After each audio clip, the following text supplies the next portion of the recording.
In 2015, Nigerians voted in President Muhammad Buhari and the APC, believing that our economy will get stronger. Insecurity and corruption wiped out.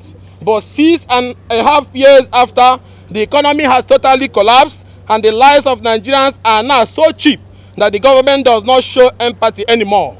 With every available data from the National Bureau and collaborated by experts, Nigeria is now broke and fast sliding into a failed state.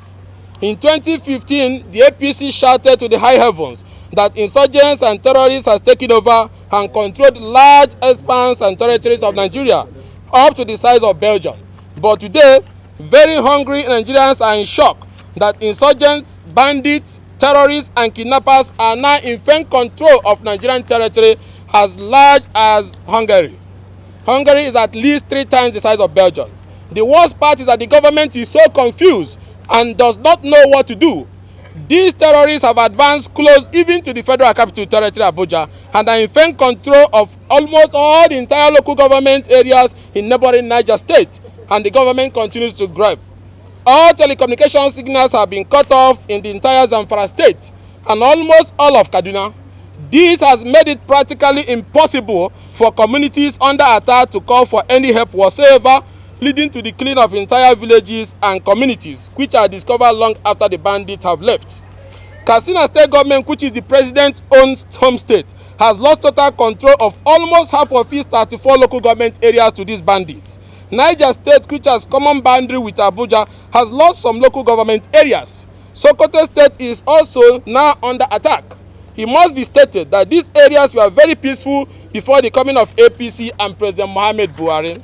Most of the territories in the northeast, which were also recovered before the 2015 election, which brought APC and Buhari to power, have also fallen back into the hands of the terrorists.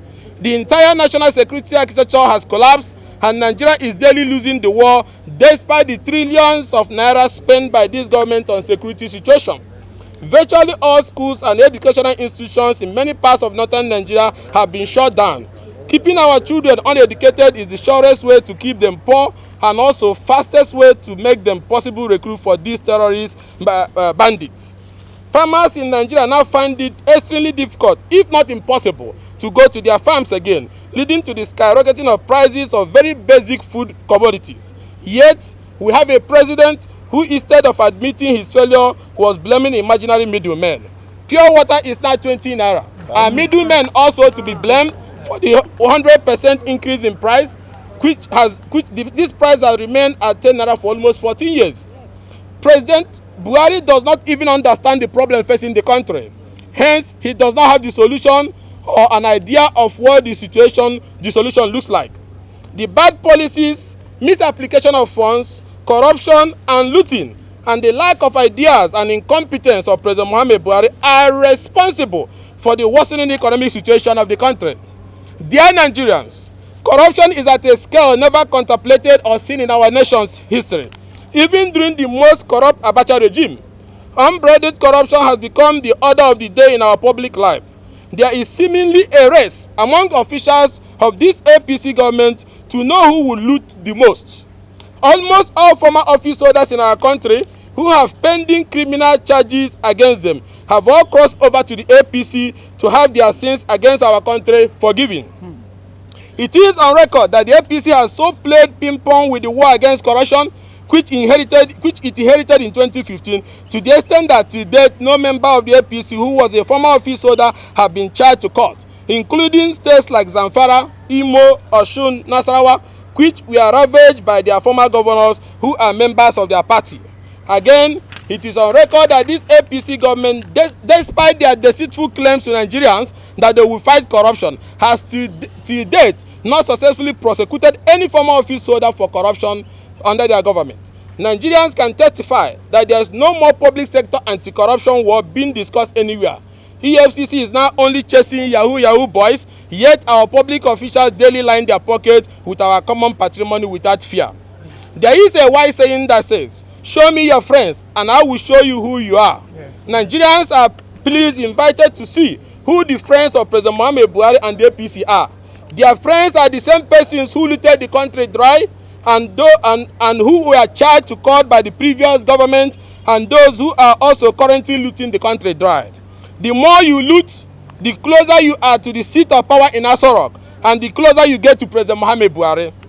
There are now more public officials in APC who are billionaires than businessmen who are billionaires. The worst of Nigerian looters are now in APC and are regularly rewarded with party tickets for governorship and senatorial election. What a shame. I repeat, what a shame. So much for the change mantra and tripod promise of President Buhari, on which was elected in 2015. So much for the next level agenda on which Buhari returned himself to power in 2019. What a shame that citizens who voted President Buhari in 2015 and 2019 and who were able to feed themselves and their families cannot even be sure of a single meal a day. As imperfect as our election was in 2015, and despite the supreme sacrifice many Nigerians have paid in our election, including CUPP members, women and children, it is on record that even to date, as the regime of President Buhari is gradually coming to an end, he has not made one single contribution to the improvement of the electoral process. In his first tenure, he refused to sign amendment to the Electoral Act solely for selfish electoral reasons. And even while the current controversy rages on the issue of electronic transmission of results being included in the Electoral Act and being demanded by vast majority of Nigerians, the president has kept dishonorable silence while his party men, the APC, using their forced majority, has insisted that Nigerians cannot see improved electoral process. What a shame for a party that won the election from the opposition. That is why we were alarmed when we intercepted credible intelligence that the APC leaders have resolved as a first option to delay the 2023 general election by ensuring that the Electoral Act amendment process will not be completed before the 2023 general election. Or in the alternative, where the pressure from Nigerians is much, they will harmonize the bill, but they will never allow the electronic transmission of results. The information at our disposal includes the alleged late-night exchange of incentives to some members of the National Assembly in the Harmonization Committee to see to it that the electronic transmission of results does not see the light of the day. This is an insult on the sensibilities and sensitivities of the Nigerian people, noting that this process of Electoral Act amendment commenced since 2016 and has been completed 5 years after. They have agreed to drag this process and get up to their next year annual vacation, by which time, whereupon a claim that by the ECOWAS electoral treaty, laws cannot be amended less than 6 months to election. The process will terminate like they did for the 2019 election, but this time with possibility of throwing the country into a constitutional crisis. On electronic transition of results we stand, and that position is immutable. Nigerians want it, INEC is ready for it, and has declared it has capacity for it. Yet APC wants to derail our democracy and subject the activities of INEC, a constitutional independent body, to the political whims and caprices of Nigerian Telecommunication Commission and Mr. Issa Pantani, a man with questionable past. We warned the National Assembly, members that God in heaven will condemn them and humanity will condemn them if they doctor the Electoral Act amendment process and remove the electronic transmission of results, or if they refuse to complete this process within a reasonable time. It is clear from the foregoing that President Buhari has, over his past 6.5 years, emerged the most incompetent, inept, divisive, unskilled, unimpressive, uninspiring, and divisive president in our history. President Buhari lacks basic understanding of the issues in handling a multicultural, multi-ethnic, and multi-religious country such as Nigeria. His level of nepotism is second to none, and his narrow-mindedness is legendary. The current agitations and heightened insecurity in the southeast, southwest, south-south, and the middle belt are direct consequences of the failure of the president and his inability as well as incapacity to lead. The hate and sectionalism, nepotism, and divide and rule system which the president has presided over this country since 2015 are the foundation of these agitations. Indeed, this government has failed, and it has failed woefully in all ramifications. However, worse than the above fact that President Buhari is a failed leader is that the National Assembly is populated by political hallelujah boys who are approving and sanctioning everything from the executive. They are the laughing stock in the international community. We hereby put Nigerians on notice that they will yet again approve the current loan request pending before them from the president, even when the Nigerian debt burden at its worst level ever, rising up to over 33 trillion. This National Assembly leadership will still approve the request for further borrowing.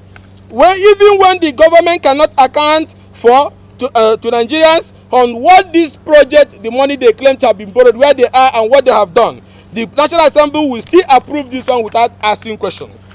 Nigeria's external loans have risen from 33% since 2015, and President Buhari, who is still borrowing till today, does not have a credible repayment plan.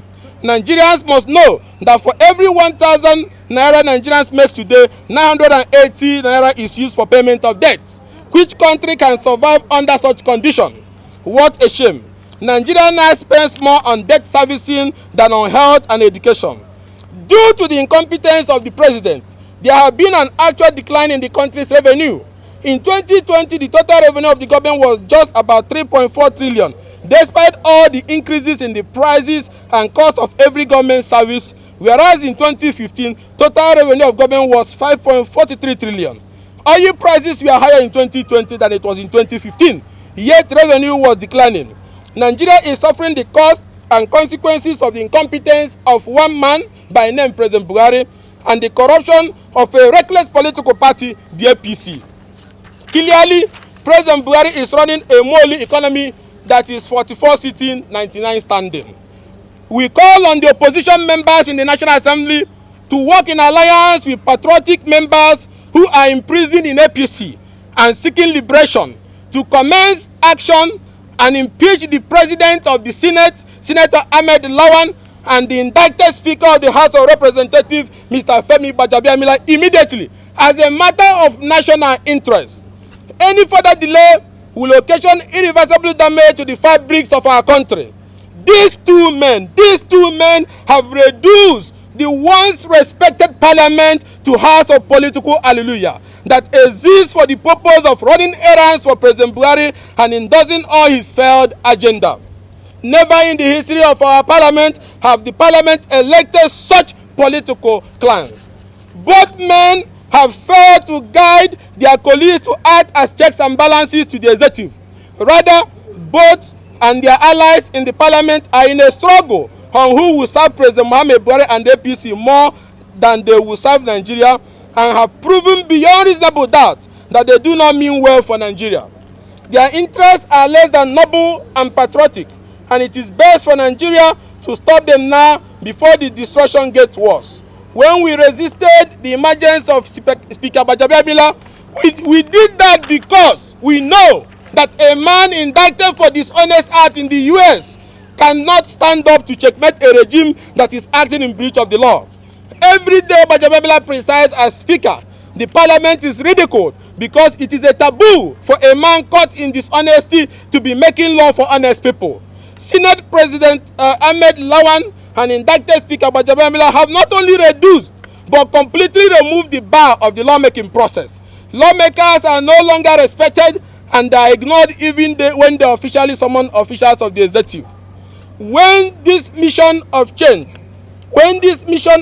in the leadership of the National Assembly is accomplished, the first duty of the new leadership will be to ensure the removal of President Muhammad Buhari from office immediately by way of impeachment before he completes his agenda of finally disintegrating and destroying our country. Let it be known that this action is as a matter of urgent national importance. The question is, we all have accepted the president and the leadership of the House led by Speaker Gbajabiamila and Lawan has fed Nigerians. But the question is, are we going to keep quiet and wait until they finish destroying the country for the next remaining 19 months? No, not at all. Our children will ask us that during the reign of this democratic tyrant, what did we do? Did we make an attempt or did we go to bed sleeping? Nigeria is tending towards irreversible damage if the National Assembly allows President Buhari to continue in office for the remaining 19 months of his tenure. There may not be a Nigeria for our children. Bandits and terrorists are emboldened by his crash failures to continue their onslaught on innocent Nigerians. If a cosmopolitan state like Kaduna, which houses over a dozen military and security formation, can collapse to the inferior firepower, manpower, and training of these motley ragtag bandits, then it clearly showed that this fish is rotten in the head.